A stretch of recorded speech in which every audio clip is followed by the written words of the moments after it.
This is beautiful Milwaukee, Wisconsin. Most of you grew up here, laughed, cried, danced, and played here, complained about the seasons here. But have you really looked at Milwaukee and the darkness that happens here for what it really is? Have you paid attention to the old places here or heard what happens at night? Sightings of strange river creatures or creepy things that haunt graveyards are not unusual.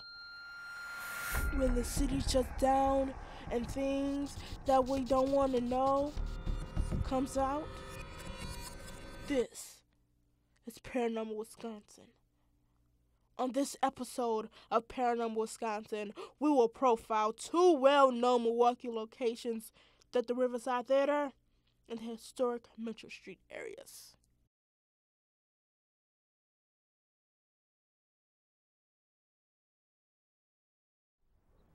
Here on Paranormal Wisconsin, we profile places throughout Wisconsin that have a history of paranormal activity.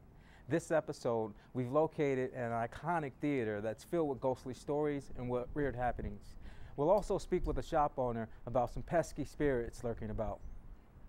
Yeah, I'm Andy Nelson. I'm the PR director here at the Pabst Theater Group, which operates this theater, Riverside Theater, Pabst Theater, and Turner Hall in downtown Milwaukee. Almost 8 years. So it's been a while. Yeah. So right where I sit is the Riverside Theater, which sits on historic Wisconsin Avenue in downtown Milwaukee. And this theater was built in 1928, which was really just at the end of the vaudeville era. And so this was built as an RKO, which was a distributor at the time, a huge vaudeville theater. And then it's a crazy time that it kind of started, because then the Depression obviously hit in the 30s, and along with the end of World War II, ended around that same time, ended the vaudeville era. During that short window of time that this existed strictly as a vaudeville era, all those huge names that people still know today, like the Three Stooges, Abbott and Costello, even Lucille Ball came through here. So this was a huge venue for that. Along with vaudeville, it was everything. It was comedy, it was music, and also film was usually shown with vaudeville. So many places like the Riverside Theater across the country, when vaudeville died, it sort of rose again right away and seamlessly as this movie palace. And so United Artists came in and started showing films. So this was one of there was basically two movie palaces on Wisconsin Avenue. It was this, and then the Warner, which later became the Grand, which has been open for decades. So everyone was coming down at that time, 40s, 50s, 60s. They were coming to downtown Milwaukee to see films. My parents remember Riverside Theater going to see Ben-Hur here on a date, so it was kind of the place to go for films. And then there was sporadic concerts that would happen during that time. Elvis Presley played here, Chuck Berry played here, James Brown played here, Ray Charles played here. So it's got an incredible music history as well. That we're really proud of, but it's a turbulent history as well. There was a lot of managers that changed hands, as a lot of people throughout the 60s and 70s were moving out to the suburbs, leaving downtown. This was happening in a lot of cities across the country, and Milwaukee was no exception. So it was always going through financial troubles during those times, trying to figure itself out, and one of the things that didn't help it was if you come to see a show here, the theater itself is very much as it looked back in 1928. One of the big differences is the arch proscenium across that kind of frames the stage is completely different. In 1962, 1966, there was an event where someone just flicked a cigarette on stage, and obviously with all like the electronic equipment on stage, this huge fire erupted and completely burned out that whole proscenium, and that was totally destroyed. And so that is what it is today. And there was really one big hero. I think when you look at historic architecture across the country during the 60s and 70s, there was a lot of movement to tear down these buildings, start anew. Luckily, when you walk or drive around downtown Milwaukee, we still have a lot of this historic architecture. And the hero for the Riverside Theater was this man named Joseph Zilber. He was a philanthropist in town. He ran the Zilber Foundation, which actually their offices are still sort of encompass this building, the Empire Building. And this was going to become a parking lot. It was going to become more offices. But he put his foot down and said that we need to save this theater for the future generations. So it was really him and him alone that saved this theater in 1984. He put forth the money on all of his accord and renovated the theater in 1984. And it was after that, I think it was 1988, that Ray Charles show happened. One of my favorites, Fresh Prince and DJ Jazzy Jeff played it in 1990. Stuff like that. So it had a great run during the late 80s, early 90s as well. And then it kind of fell off again. Our organization, the Pabst Theater Group, came in for its most recent next chapter of its life in 2005. And ever since then, we do 70 plus shows here a year, and it hasn't been this busy since the 20s and 30s. We just got done with 6 shows at Kevin Hart, and then like classic rock heroes like Crosby, Stills and Nash will be playing in a couple of weeks. So this place is very busy and is getting much love in its present day. I don't have any. I think my personal stories, that kind of relate along the paranormal, if you will. What I'm fascinated by is I'm sort of a history buff. I love history. I love Milwaukee history, and this building being built during that like industrial era. There's so many. This whole building is like this big mechanical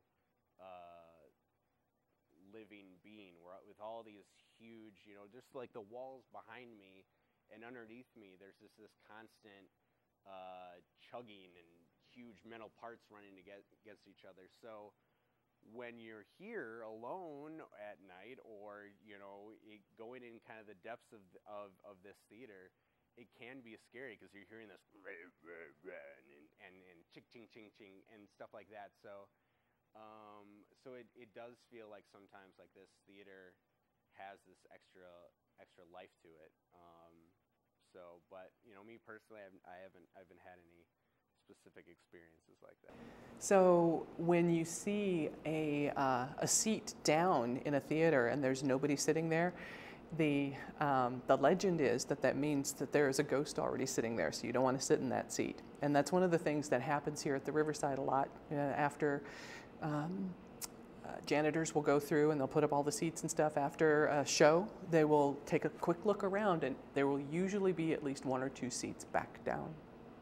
But there was one death up in the light booth. One of the technicians had a heart attack. This was many years ago.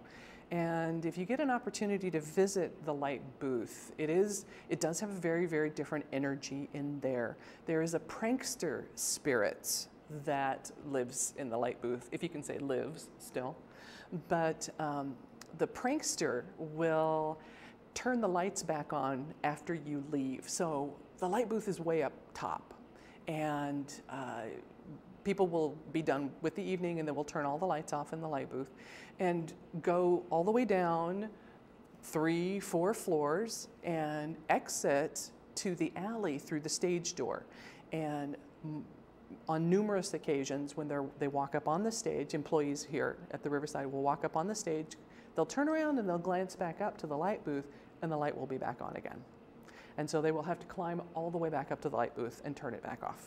So the prankster spirit, and who knows, it could be the gentleman who had a heart attack that just doesn't want to ever leave and wants to make sure that people notice him. The most famous sighting here at the Riverside is also on the stage, and it's actually a sound, the sound of footsteps. And it's most common when the theater is closed and there's only 1 or 2 people working here, either cleaning up or carrying equipment back and forth to set up. One woman that I talked to, she and her coworker, they were carrying a ladder across the stage, and as they were walking along, they stopped suddenly because they heard a 3rd set of footsteps. And it wasn't an echo, it was distinctly like a hard sole shoe on the stage walking with them. And it was so loud that it scared them. They put the ladder down and they started to walk out to walk backwards to see if maybe it was somebody behind them that was also walking. Maybe they weren't alone, tried to figure it out. As soon as they started walking back to see if it was somebody that was also there, so they turned around and they started walking back the way that they'd come to see if maybe there was somebody there. And as soon as they started walking again, they heard the footsteps, only it was behind them this time. And so they were so scared they just ran, and they ran out the back door because they knew they were there alone. So that's the most common paranormal occurrence here at the Riverside, is the footsteps on the stage. Like I said, with paranormal activity, one of the things that people will say is that what usually starts off the wonder if there is a haunting in the place is just a change in the atmosphere and a change in the energy. You walk into a room and it just feels different than the room that you were in. The basement is like that. One of the most common paranormal experiences happens in, it's like a laundry room, a general equipment room. You go through there to get to the lighting equipment and things like that. And there have been sounds of voices in this room. There have been orbs caught on camera in this room. One of the paranormal research teams caught what's called an electronic voice phenomena, or an EVP recording down there of a woman's name. And so it is one of those rooms that you go into and you will feel that there is something different about that room versus the hallway or any of the other rooms in the Riverside. Very, very scary. I myself actually had an experience in that room. I was standing and I was looking at my recorder. I just had my equipment sitting down on one of the tables. And I was by myself because my research partner had just popped over to the bathroom. And I thought she had walked back in, and I turned around because I saw a movement out of the corner of my eye. And I turned around to start to talk to her, and there was nobody there. So it was just this dark, shadowy movement out of the corner of my eye, and I experienced that a few times down there. Well, I have heard the sounds of the running on the 4th floor. This is the sound of little children running back and forth. So, which would not surprise me at all, and I'm not the only one that's had this experience. I'd heard the story before I experienced it myself, but back when the theater opened, it was a vaudeville house. And the people who would travel the vaudeville circuit, they would take their whole families with them. And so it would not be unusual for children to be playing on that 4th floor because it's far enough away from the stage, so they're not going to disturb the performance. And so they would be amusing themselves up there. So the sound of kids, little patters running up and down and laughing. Out of all of all the odd places, the men's room on the 3rd floor. my friend Jason, who used to work here, the men's room is in 2 sections. You walk in and there's just a little foyer area. It's got a sink, and then you walk in through another door, and that's where the actual bathroom is. And so the main door to that little foyer area was propped open. And he's standing in there, you know, just washing his hands. And he sees something streak by the door that is hanging open. And it startled him because, as always happens, these things manifest when there's nobody else around. For some reason, the energy is right. But he was so startled, he just ran out after and got out into the hallway just in time to see this dark figure streak around the corner into the upper balcony area, the area that we were just recording in. And when he ran up the ramp to see if it was a person or what he saw, he couldn't explain it. As soon as he got up into that balcony area, the whole balcony was empty, and there really isn't anywhere else to go. But he saw it very, very clearly. Next, we go to historic Mitchell Street to speak with shop owner Demetwa Grabowski about some pesky poltergeists. Demetwa Grabowski. My husband Darren and I, we have owned our shop Think Resale, located on Mitchell Street, for approximately 4 years. The building is well over 120 plus years. The original tin ceilings, hardwood floors. There seems to be a very positive aura coming from the shop, given the fact that we're a resale shop. Many of the items that we sell in here are antiques. Some of the pieces that we have are from well over 100 years old. We have several items here in our shop. One of them, we have a wedding dress that we believe is over 100 years old. We also have some items that are Victorian. Some of our customers have come and stated to us that at times they feel hot spots and cold spots directly over in our vintage section. I've felt that there's a very good aura in our shop, but clearly in that area where that dress is, you do get the hot and cold spots. At times, my husband and I have heard sometimes just like footsteps, very minimal. Sometimes we've walked around the shop and you can feel once again the hot and cold spots. I'm here primarily every day. When we first of all bought the building, it was vacant, so we didn't have any of the items in here. Once we started to bring items in here, you know, we would feel that sense of presence. But once again, it's a good aura. A little bit odd to some people that don't understand that, but once again, it's a very good aura that people get when they come in here. There's a portrait of a gentleman that sits directly as you walk into our shop. We don't know who he is, what his name is. There's no identification on the portrait. When we purchased the building and we were down in the basement, that's where we had seen this picture face down on the ground. So here he sits. We don't know who he is, but we feel he's part of our shop.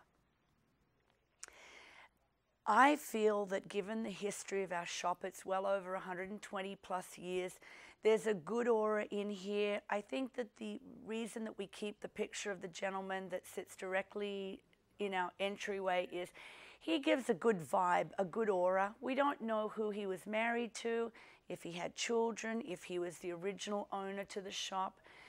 If he was just sitting downstairs, the portrait in an old dusty box.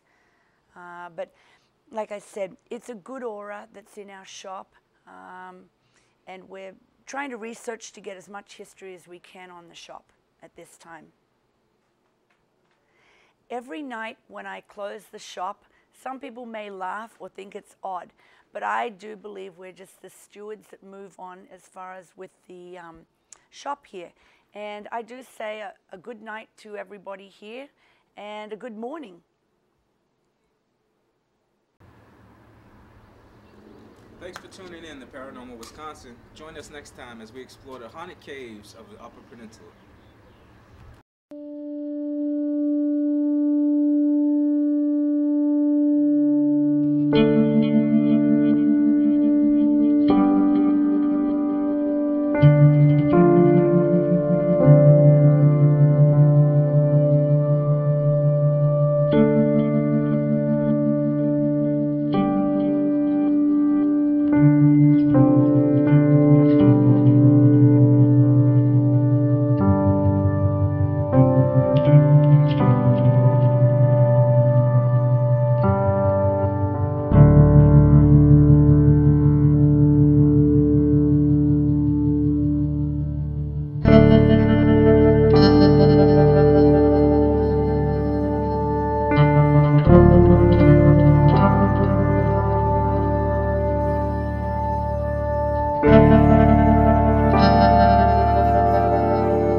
you.